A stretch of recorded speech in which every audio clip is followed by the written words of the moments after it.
Hello everyone. Today's video is really special and close to my heart as I'm going to share about some lessons that I learned about publishing my very first book.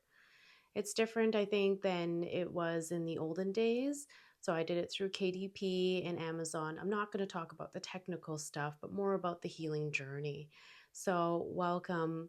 If you're new here, my name is Jenny, and I invite you to live a more creative and aligned life. This book was a reflection of my healing journey. There was so many things that came out of it that I didn't know I was going to learn about myself. I think a lot of it was about coming inwards and not being super critical and really pushing through with compassion and giving space, safe space, especially to myself in this creative process.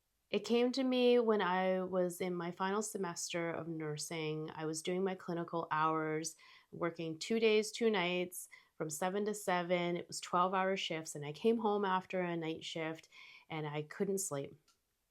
I sat on the couch and I grabbed a pen and I started writing down this really random list. I read it back to myself and it kind of sounded like a story. And I'm like, I wonder if I could just doodle out some little stick people. And the little stick people, I got really into it. And next thing I know, my partner was waking up and was like, "What are you doing?" I'm like, "I'm painting these tiny little pages of maybe what could be a book." He's like, "Oh, right on."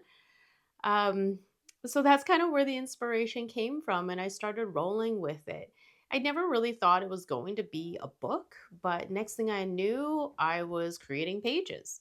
What I learned next was a bit of like a routine. I already got into a really good system with nursing school and time management and time blocking, so I just threw this art project right in there.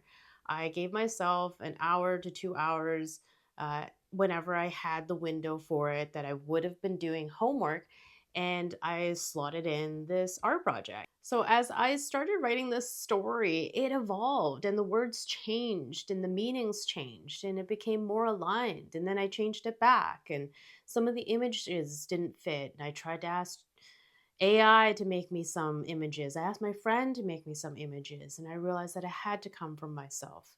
There were certain pages that I ended up doing several times and coming back to and thinking about. And, there was a lot of humming and hawing, but that's also okay. That's part of figuring it out.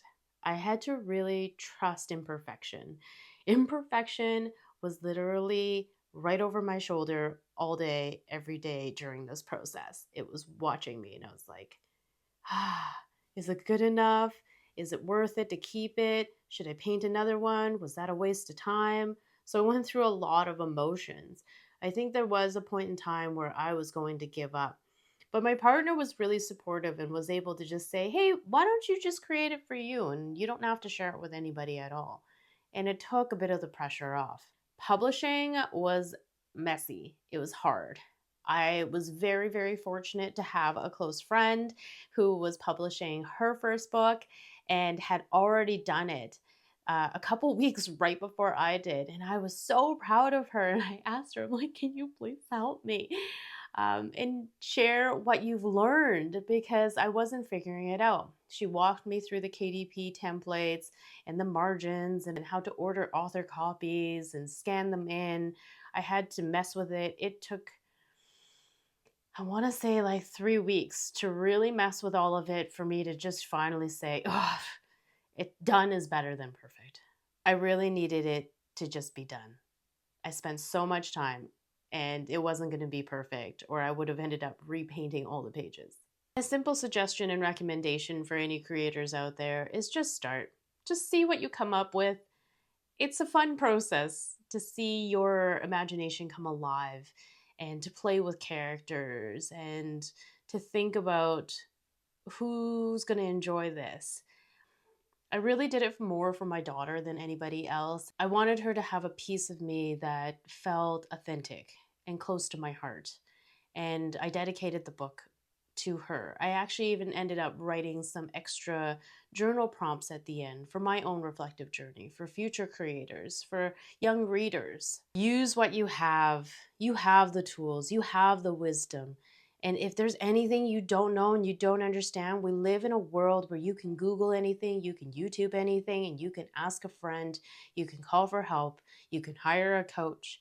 If you want to publish a story, do it now because I want to read it. Put your link down below. I would love to hear your experience about how you wrote your first book or what you would like to write your first book about. If you like this video, feel free to click on the link and you can hear me do a book reading live with the finished project. Thanks for watching.